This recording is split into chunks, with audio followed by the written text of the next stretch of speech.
आप सभी का होम साइंस क्लासेस में स्वागत है। आज के वीडियो में हम पढ़ेंगे, हमारा आज का टॉपिक है रक्त का थक्का बनना। ठीक है, रक्त का जो जमना होता है वो कैसे होता है और इस प्रक्रिया में कौन कौन से चीज़ें हैं जो भाग लेते हैं, कैसे रक्त का थक्का जमता है, इस सभी के बारे में बात करेंगे। जैसे कि आपने देखा होगा, जब आपका कहीं कुछ कट जाता है, उंगली कट जाती है, हाथ कट जाता है, तो ब्लड पूरा निकलने लगता है।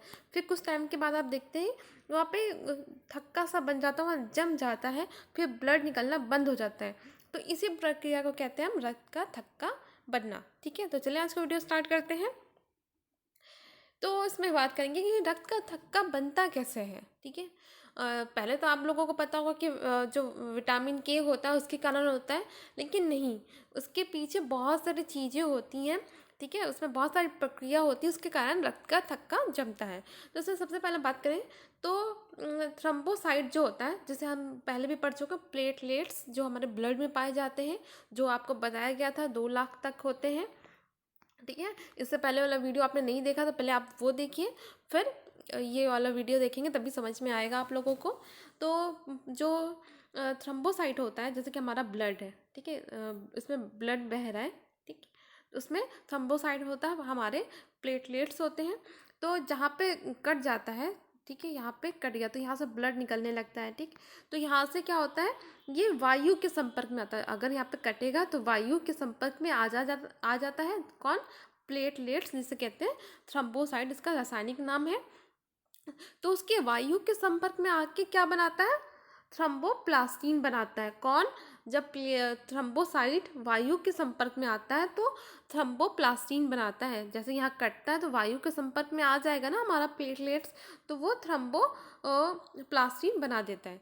फिर इसके बाद देखते हैं क्या होता है, जब थ्रोम्बोप्लास्टिन कैल्शियम से मिलकर जो जब ये हमारा थ्रोम्बोप्लास्टिन है क्या करता है, जब हमारे शरीर में जो कैल्शियम है उसके साथ मिलकर वो क्या करता है, प्रोथ्रोम्बिन को जगाता है, उसको एक्टिव करता है। ये दोनों मिलके, थ्रोम्बोप्लास्टिन और कैल्शियम मिलकर प्रोथ्रोम्बिन का एक्टिव करता है कि हाँ, यहाँ पे कट गया है, जल्दी से इसको क्लॉटिंग करना है, इसको थक्का जमाना, जल्दी से उसको उठाता है, उसको एक्टिव करता है प्रोथ्रोम्बिन को। तो जब वो प्रोथ्रोम्बिन एक्टिव होता है तो थ्रोम्बिन बनाता है। ठीक है, प्रोथ्रोम्बिन एक्टिव होने के बाद थ्रोम्बिन बनाता है। तो जब वो थ्रोम्बिन बन जाता है तो वो क्या करता है, जो फाइब्रिनोजन है उसके साथ मिलकर फाइब्रिन बनाता है।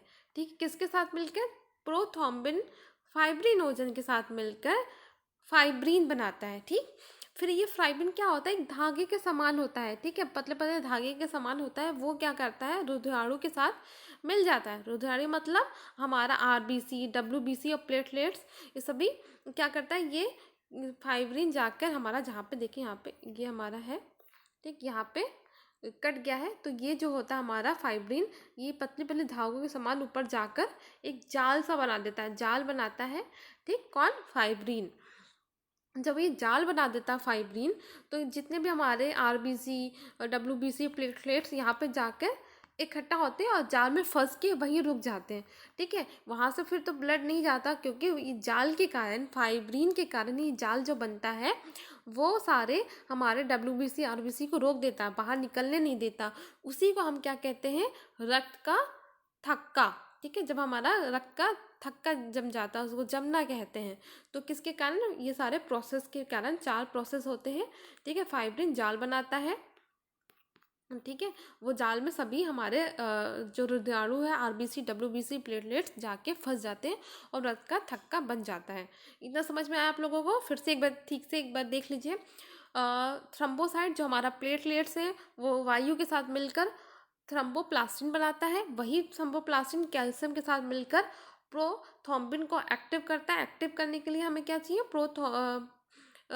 थ्रोम्बोप्लास्टिन और कैल्शियम चाहिए। ठीक है, दोनों जब मिलेंगे तो प्रोथ्रोम्बिन को एक्टिव करता है। फिर जब वो एक्टिव होता है प्रोथ्रोम्बिन, तो थ्रोम्बिन बनाता है।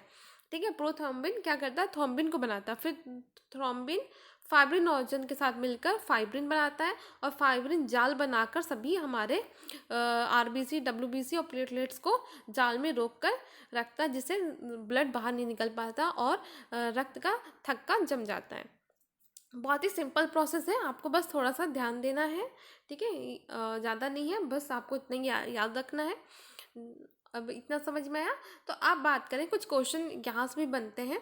देखिए, जैसे कि आपको पता है कि रक्त के थक्का जमाने में इन सभी का कार्य होता है, तो अलग अलग क्वेश्चन पूछ लिया, अगर रुधिराणु के बारे में पूछ लिया, रक्त का थक्का जमाने में जो रुधिराणु आता है वो कौन सा है, तो कौन सा है, थ्रोम्बोसाइट है, ठीक है, प्लेटलेट्स है हमारा।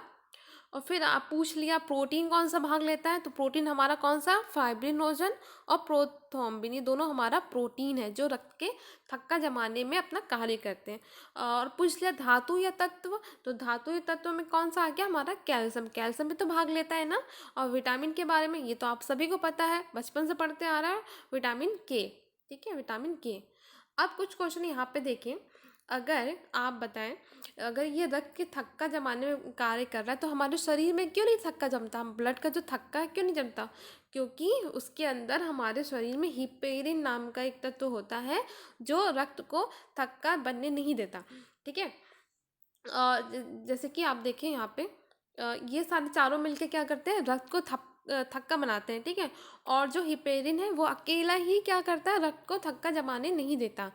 तो आप जब देखें, तो ये कैसे, जब हमारे कटता है तो वो ये हिपेरिन क्यों नहीं रोकता, क्यों इन लोगों को थक्का बनाने देता, क्योंकि इसका भी एक रीज़न है।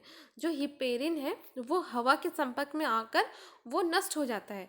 जैसे कि यहाँ पे, जैसे यहाँ पे कट गया, ब्लड यहाँ से निकल रहा है, तो यहाँ पे हवा आएगा, तो जो यहाँ का हिपेरिन है वो क्या होता है, वो मर जाता है, वो मर जाएगा, तभी ये सारा प्रोसेस होता है। अगर ये नहीं मरता, अगर कुछ बीमारियों में ये नहीं मरता है, तो वहाँ पे ब्लड निकलता रहता है, और निकलने के कारण क्या होता है, इंसान मर जाता है, क्योंकि जब ब्लड का थक्का नहीं जमेगा तो क्या होगा, इंसान मर जाता है।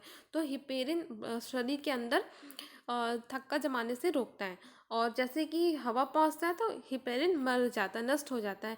तो नष्ट होते ही सारा ये चारों अपना काम करने लगते हैं कि चलो हिपेरिन तो मर गया, चलो हम ब्लड का थक्का जमाएंगे।